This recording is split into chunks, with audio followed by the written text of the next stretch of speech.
on va parler de la communication, mais juste sur Reza Pahlavi. Oui.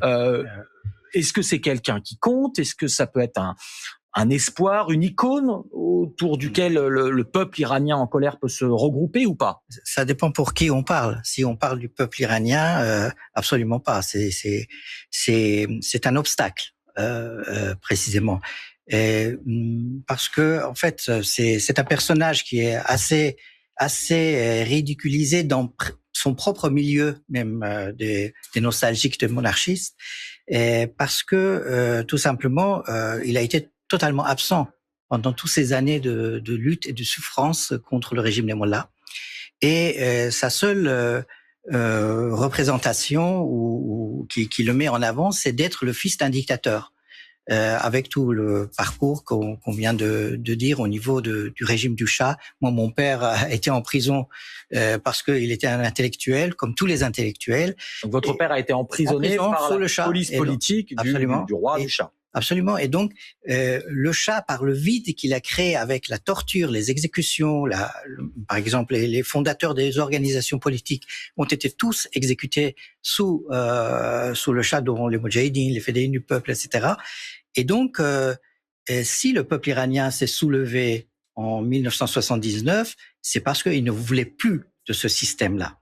Et donc, aujourd'hui, ce qui s'est passé au moment de cette révolution, c'est-à-dire un mouvement qui était authentique, dont on réclamait justement la liberté, l'indépendance et la libération des prisonniers politiques, a été volé par Khomeini, qui l'a transformé en une sorte de déclin vers l'obscurantisme. Et donc juste aujourd'hui, si je résume, vous qui êtes membre du Conseil national de la résistance iranienne, vous êtes pour une république libre et laïque, c'est-à-dire absolument pas une monarchie et pas une théocratie non plus, celle des mollahs. Le slogan, c'est ni Shah ni mollah. Et aujourd'hui, ce qu'on est en train de constater, c'est que le fils Pahlavi essaye de faire la même opération, c'est-à-dire de voler la révolution au peuple iranien, le mouvement, le soulèvement. Et or, lui, il n'est absolument pas, par exemple pour nous, un rival dans le renversement du régime des mollahs. Il est plutôt un allié pour le régime, parce que plus son nom est évoqué, et qui est artificiellement évoqué, y compris par les services de renseignement iraniens, mais également par les fakes qu'on connaît à l'extérieur, plus son nom est évoqué, plus il jouera un rôle de frein dans ce soulèvement. Juste un mot, Guillaume, et après Adèle. Guillaume, le nom de Reza Pahlavi, il est aussi poussé par l'extérieur. Alors, c'est très intéressant. Là, je vais parler non pas en tant qu'analyste militaire, mais de communication, parce que je suis aussi directeur de la communication. C'est très frappant de voir qui parle de quoi. C'est pas les Iraniens qui parlent de Reza Pahlavi. Ça vient de l'extérieur. Et ça vient de réseaux qui, d'un seul coup, se font d'une agressivité totale dès que on critique, comme l'a fait Afshin. Je rappelle quand même le fils d'un dictateur sanglant et qui est catapulté, que personne n'a réclamé.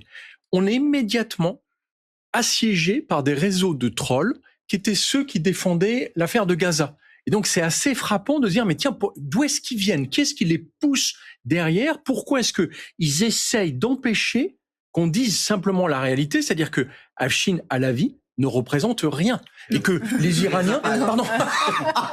Excuse-moi.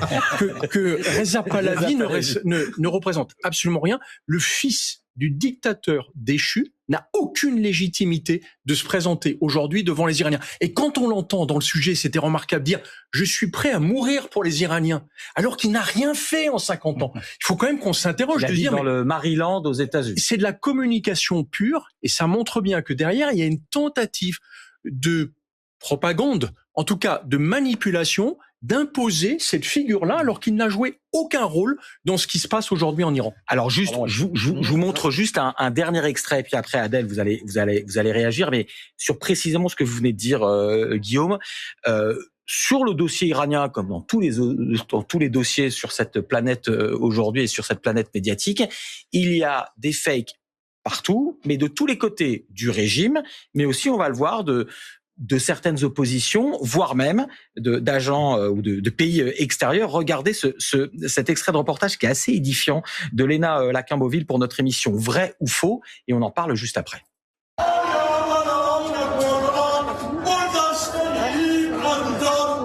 Dans le métro de Téhéran, des Iraniens scandent des slogans en soutien au régime actuel.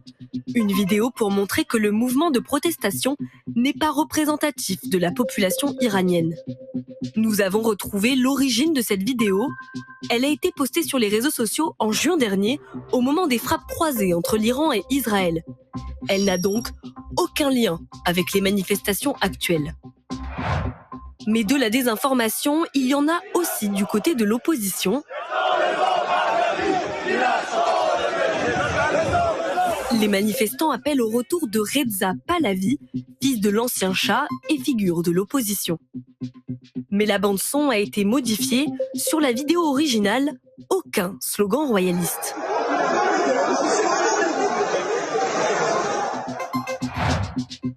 Même le gouvernement israélien, qui soutient les manifestants iraniens, n'hésite pas à recourir à des photos trafiquées. Cette photo a été publiée sur le compte Twitter du ministère des Affaires étrangères israélien. Sur l'image, on voit un membre des forces de l'ordre iraniennes brandir un jet d'eau à bout portant des manifestants. Dans cette vidéo originale, voici ce qu'il y avait entre les mains, un mégaphone. De l'eau a bien été lancée sur des manifestants, mais de beaucoup plus loin, comme on le voit sur la vidéo qui, elle, est bien réelle. La photo publiée par le ministère des Affaires étrangères israélien a donc été modifiée par l'intelligence artificielle pour renforcer la puissance de l'image. Un subterfuge aujourd'hui possible en seulement quelques clics.